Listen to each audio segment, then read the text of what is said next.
Thank you so much, dear Winfried. I must confess, we know each other since almost 50 years, so we are quite well together in the all ups and downs of the solar market in Germany, in Europe, which we experienced in the last 20-30 years.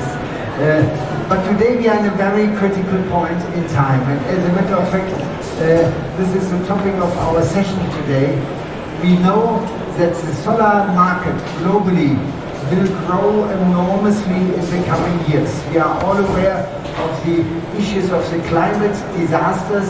Even in Germany now, we are very much witnessing the climate disasters, the heavy rains and other events which happen as a consequence of climate change, and therefore the pressure from the people to really move forward, with renewable energies, to get rid of CO2 emissions from all sources.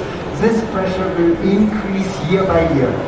And one of the biggest important steps is, of course, to decarbonize energy, because the energy is a very important sector of the economy, and therefore quickly replacing fossil fuel-based energy, providing, for instance, from coal-fired power plants, oil-fired power plants by renewables. This is important.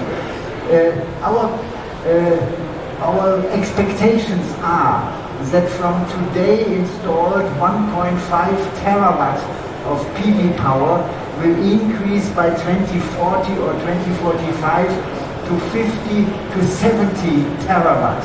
That means what we have done in the last 20 years will be, at the end of this decade, our annual deployment. We expect in 2030 annual deployment of 1 terawatt or more of new PV. That means the PV market will be larger than the automotive market. The automotive market globally is about $10,000 billion, 1,000, and in 2030 we are at a similar level. So the market is much too important to simply say, oh, everything is fine, we get low-cost modules from one country and we are happy with that. So we need to really make sure that we have a diverse production landscape around the globe, and we are now talking about Europe. So what can we do in Europe in order to re-establish having a renaissance of domestic PV production? We have, of course, enormous challenges due to the price gap between modules produced in Europe and modules imported from China. In China, we have now more than 500, some people say even 1,000 gigawatt of production capacity available, and it's not surprising that if we start in Europe with 1 gigawatt, even 5 gigawatt, we will have trouble. It will take time to really reach the same price level as the importers. And therefore, the question is, how can we bridge this gap? Many off-takers in Europe are quite well aware of this issue. They have signed the European Solar Charter. They have jointly expressed, yes, we are interested in PV manufacturing in Europe. We are interested in widening our source of PV modules. And we have many initiatives, most important the Net Zero initiative of the European Commission and CIA. We do have initiatives going on, but they are getting very slow. They are in a very complex bureaucratic process, and of course all these initiatives have always to deal with the question, how can we avoid violating WTO rules? Because you know, Europe, and I know it especially in Germany, is very export oriented and therefore cannot easily say we don't care for WTO rules. The United States is in a different situation, and they simply say, oh, just sue us at WTO. In 5 years we will have the result of this lawsuit, and maybe we will be declared in violation, and then we will have to pay a penalty. But the United States simply goes ahead. We cannot do this, and therefore our hands are tied. And therefore we have designed from ESMC the domestic production portfolio scheme in order to quickly start the creation of a solid and plannable European market for European produced PV modules. So it is a voluntary scheme. It depends on a voluntary agreement among the major off-takers, the major traders of PV modules and cells in Europe, to say, yes, we accept the domestic production portfolio idea in order to support local manufacturing. And how should this work? The starting point is we know that domestically produced modules are much more expensive than imported modules. However, if we start in 2026 with a 5% domestic production quota, even if this 5%, and I will show you the numbers in a moment in detail, is very expensive, it is only 5% of 100%, and therefore it has a very little impact on the total pricing. So as long as the companies can use internal price leveraging, distributing the high price of the domestically produced modules on the total price of their modules which they sell, it has a very minor impact, and I think it can be carried by everybody. And of course, starting from 2026 with a 5% commitment, then in 2027 10%, we have an increasing commitment, so that in 2030 we reach the 40%, which is a number which has been given by the EU Commission as a goal for European production, that 40% of our PV market can be covered by own production. And of course, what is very important, this scheme would not need any taxpayer money. And this is a big advantage, because right now the taxpayers' money is very scarce. There's a lot of problems in Germany, and therefore this scheme is really without this taxpayer money. Okay, we decided, we formed a working group. The working group was formed inside the ESMC from member companies of ESMC, but since 2 months we opened up to any other stakeholder who wanted to join, and it is now the DPP stakeholder group. I would like to invite all of you who are interested to join us in this working group. And we said we should distinguish the domestic content of PV modules produced in Europe. We have the easiest Group A, which only would require that the module assembly and this module assembly based on cells made in Europe. So only the 2 steps, cell production, module production, would be domestic. The Group B already would require that as well the wafers and ingots are from domestic production. And finally, Group C would be those who have the full value chain covered from European production. So now let's see what we designed as the time scale of the DPP scheme. The idea is to start in 2024-25 with the design of the scheme, to work out the exact rules, how should it be controlled, how should it be implemented, and to start in 2026 seriously, to say anybody who wants to be part of the DPP scheme commits to 5% of module sales in Europe based on domestic production. And these can be modules of just the kind A. In 2027 this increases to 10%, and our proposal is 5% of Group A, 5% of Group B. 2028 then 20%, and 29, 30 and 2030 the goal of 40%. The idea behind the scheme is that by 2026, 2027, with the help of the scheme, we have established European production.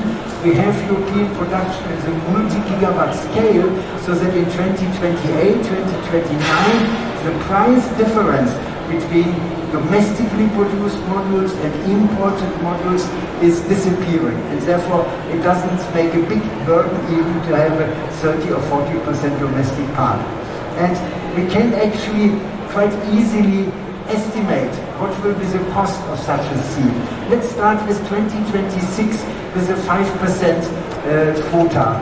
If we assume a domestic module price right now of 35 cents per watt and the imported module price of 10 cents per watt, of course one can debate all of these numbers, but the main result will be basically the same.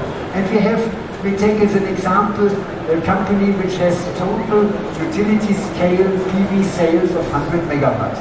Then the cost is 95 megawatts of the imported modules, 5 megawatts of the domestically produced modules, altogether 12.5% more than if it would be 100% imported modules. In the sales, one could of course ask the buyers who want to buy domestically produced modules to pay somewhat more. I put as number 25% more. You know, you can charge a higher price, but you cannot charge double or triple the price. And if we take as an assumption 800 euros per kilowatt of the ready PV system, the system price without DPP would be 80 million, and the system price with DPP would be 81.25. So in other words, we would have just a 1.5% increase of the levelized cost of PV electricity in Europe based on the DPP scheme in the first year 2026.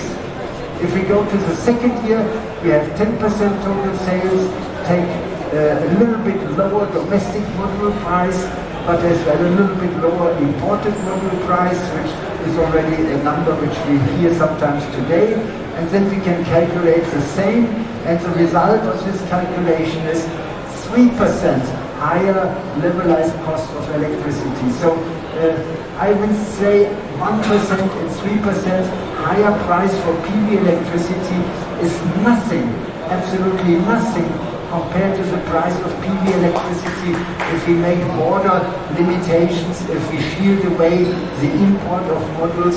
This would make much more severe impact on the price of PV.